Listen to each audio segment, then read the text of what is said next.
Não é porque está acontecendo contra um adversário político, até mesmo um inimigo político meu, que é o Bolsonaro, que eu vou defender abuso. Mesmo porque esse abuso amanhã, sem dúvida nenhuma, pode se voltar contra mim. Eu preciso falar sobre os recentes abusos do Supremo Tribunal Federal, especialmente do ministro Alexandre de Moraes. Você, primeiro, colocar tornozeleira no Bolsonaro, quando você já está em fase de alegações finais na Procuradoria-Geral da República e ele já poderia ser preso por uma condenação transitada em julgado, é absolutamente desnecessário, absurdo, ilegal, inconstitucional. Não havia nenhuma chance do Bolsonaro fugir do país ou mesmo se abrigar numa embaixada, porque ele já está sendo vigiado. E se não pela polícia, até pela própria imprensa que acampa em frente à sua casa, porque ele é ex-presidente da República ativo no debate público. E ele já está sem passaporte, ou seja, não há risco de fuga, não há risco de atrapalhar as investigações, que seria outra hipótese aí para uma medida cautelar, eventualmente até para uma prisão preventiva, porque a investigação já acabou, já está na fase de alegação final. Outro ponto, você ameaçar prendê-lo porque ele concede uma entrevista dizendo que se alguém colocar essa entrevista na rede social ele pode ser preso, é outro absurdo. Como eu posso ser preso, ter a pena máxima do regime jurídico brasileiro por uma ação de outra pessoa sobre a qual eu não tenho nenhuma responsabilidade? Tudo bem, eu estou proibido de usar minhas redes sociais. Vamos fingir que essa decisão,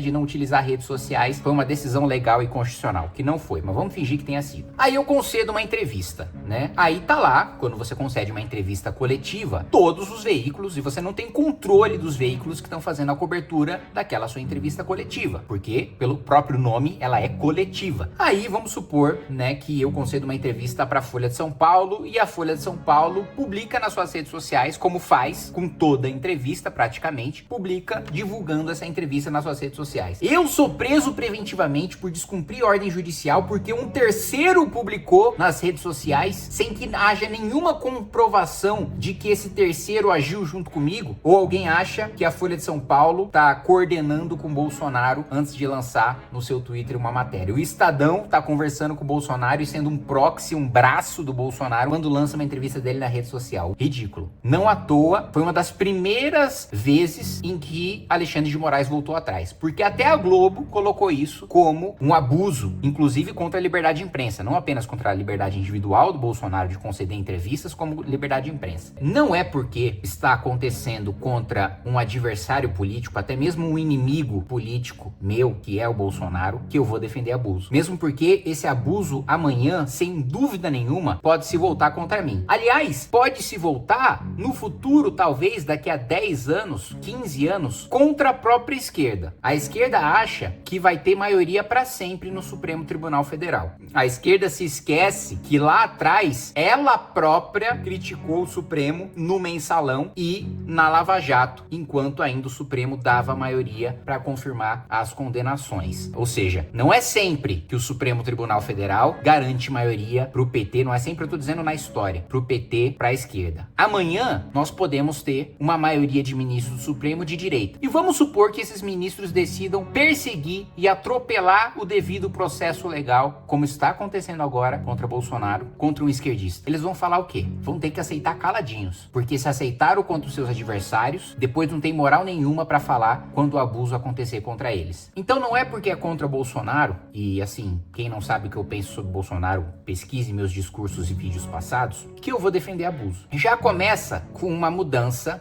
na própria jurisprudência, no próprio entendimento do Supremo Tribunal Federal. O Supremo Tribunal Federal tinha restringido o foro privilegiado para dizer que o foro privilegiado só é aplicado, primeiro, mesmo quando você está no mandato, você não tem foro caso o crime não tenha sido cometido no exercício das suas funções, no exercício da função de deputado, no exercício da função de presidente da República. Aí eles restringiram mais ainda, dizendo que mesmo que você cometa o crime no exercício da sua função, a partir do dia em que você perde o mandato, você perde o foro e, portanto, é julgado na primeira instância. Muito bem. Segundo o entendimento do próprio Supremo Tribunal Federal, Jair Bolsonaro deveria estar sendo julgado na primeira instância. Aí eles mudam o entendimento para um entendimento anterior que eles aplicaram no mensalão para dizer, olha, como é um crime de grande gravidade, envolve um ex-presidente da República, ele vai ser julgado no Supremo Tribunal Federal. Pois bem, mesmo assim, mesmo se a gente ignorar essa incoerência do Supremo com a própria jurisprudência ou em mudar a jurisprudência só para ir atrás do Bolsonaro, ainda assim o entendimento está sendo diferente daqueles que eles adotaram no mensalão. Porque se a justificativa é de que o crime é importante demais e as figuras envolvidas são importantes demais para serem julgadas na primeira instância, então o caso tem que ser julgado pelo plenário e não por uma turma, pelo Supremo Tribunal Federal inteiro. Por que excluir parcela de ministros do Supremo de um julgamento que está acontecendo no Supremo porque é relevante? Se é relevante, que seja como no mensalão e todos os ministros participem, seja julgado pelo plenário. Então, os abusos já começam por aí. E aí você vai analisar o processo, os acusados, incluindo Bolsonaro, não têm acesso a todos os autos. Isso, meu amigo,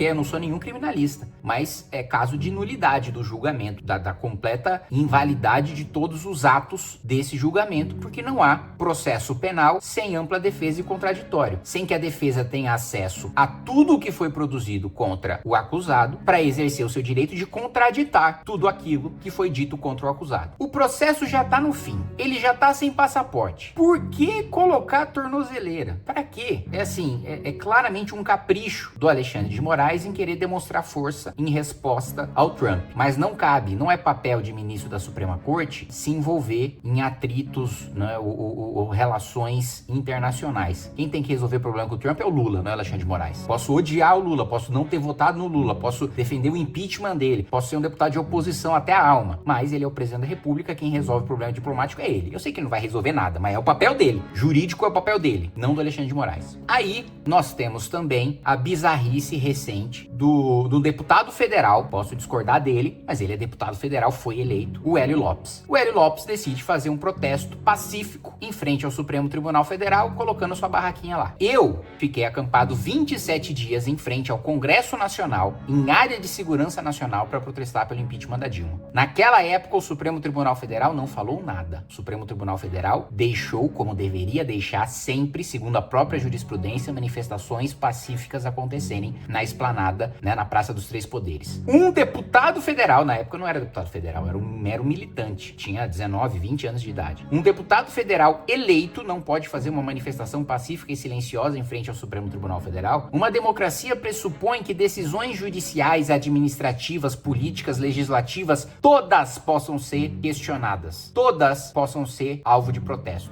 Ainda mais por um deputado federal que é eleito para isso, que possui um status legal e constitucional de representar o seu eleitor, porque o eleitor não tem tempo de ficar indo toda hora para Brasília ficar protestando contra abuso. O deputado federal é eleito para isso. Não satisfeitos em mandar tirar o Hélio, e ainda vai o próprio governador cumprir a ordem do Supremo. Por que o governador foi lá pessoalmente? Isso é medo. É medo de ele mandar a polícia não conseguir cumprir a ordem, e depois o ministro Alexandre de Moraes mandar prender ele. Como afastou ilegalmente o governador do Distrito Federal. Não tenho nada a favor nem nada contra o governador do Distrito Federal, nem o conheço. Mas ele, no processo do 8 de janeiro, vamos nos lembrar, ele foi afastado do cargo por uma decisão monocrática do Supremo Tribunal Federal. Gente, quem afasta governador é o Superior Tribunal de Justiça e a Assembleia Legislativa. E é por decisão colegiada. Não tem decisão monocrática de ministro afastando governador de estado, de distrito. Isso não existe. Ele foi afastado e aí o medo dele ter que ir lá pessoalmente cumprir uma medida do ministro Alexandre de Moraes, que não só mandou tirar o Hélio, proibiu manifestações na Praça dos Três Poderes. Gente, primeiro, a esquerda tá aplaudindo, né? Mas quem mais se manifesta na Praça dos Três Poderes é a esquerda.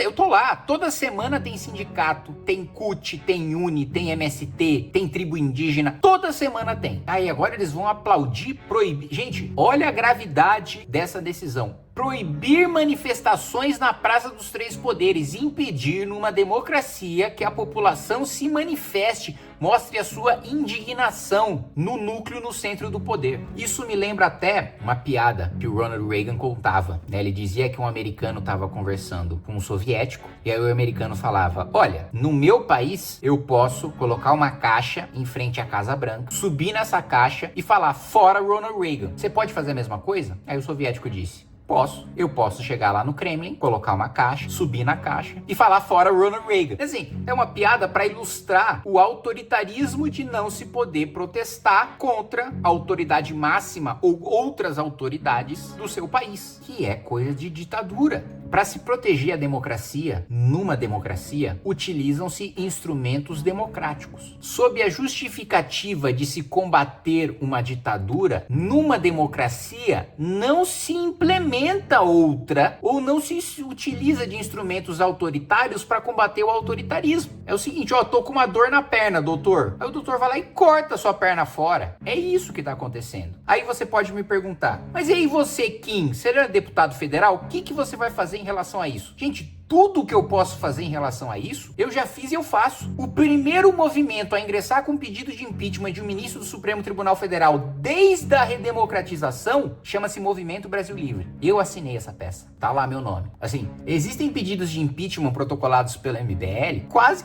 que se encontra a Suprema Corte inteira. Agora, quando foi pautado na CCJ fim de decisão monocrática, eu votei. Quando foi pautado ser crime de responsabilidade e usurpar a competência do legislativo, eu votei. E esse é o meu papel. Inclusive, eu proponho há muito tempo a solução para isso, que é tirar o Supremo do Judiciário, que é ser uma corte autônoma, que não julga pessoas, julga apenas leis. Tem que separar essa concentração de poder de você julgar os políticos que te fiscalizam ao mesmo tempo em que você julga leis. Isso nunca vai dar certo em nenhum lugar do mundo. Só aqui nós temos essa concentração de poder. Agora, isso não resolve no curto prazo, isso é uma medida de longo prazo, que envolve uma reforma constitucional. No curto prazo, quem é responsável por tomar uma atitude em relação ao Supremo Tribunal Federal? O Senado. Eu não tenho o poder de abrir CPI contra ministro do Supremo. Eu não tenho o poder de iniciar processo de impeachment contra ministro do Supremo. Quem você votou para senador? Eu não tenho nem idade para ser senador, não posso nem me candidatar. Quem você votou para ser senador? Em quem o seu senador votou para presidente do Senado? Porque os senadores bolsonaristas votaram um sujeito chamado Davi Alcolumbre. Você que nem é deputado, você que não é senador, você tinha alguma expectativa de que Davi Alcolumbre responsabilizasse algum ministro do Supremo Tribunal Federal?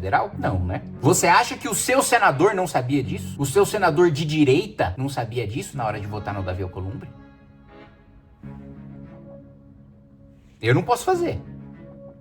Resta a esperança de, no ano que vem, a gente renovar 2/3 do Senado, porque nós vamos eleger 2 senadores, e que tenham coragem de colocar um freio nisso. Até lá, meus amigos, sinto muito, não sou presidente da Câmara, não sou senador, muito menos presidente do Senado. Todas as vezes que nós tivemos votação para limitar poder de ministro supremo, veja, o Centrão, que foi base do Bolsonaro e hoje é base do Lula, votou para prender o Daniel Silveira. O Daniel Silveira já defendeu que se saíssem na porrada contra mim. Daniel Silveira já me chamou de tudo quanto é coisa, mas a prisão dele foi um abuso. Mesmo sendo um inimigo que defendia que as pessoas caíssem na porrada comigo, eu não votei a prisão do Daniel Silveira. Eu fui contra porque era um abuso. E não se defende abuso contra ninguém. Porque é muito fácil você defender um aliado quando ele está sendo vítima de perseguição. Difícil é você sair em defesa de um inimigo, de um adversário. Porque o seu próprio público, o seu próprio eleitorado tende a defender abuso contra os seus inimigos e contra os seus adversários. Mas se você não tem a coragem e o peito de denunciar um abuso quando ele está acontecendo contra o adversário, como é o caso do que está acontecendo agora com o Bolsonaro, que, repito, é meu adversário,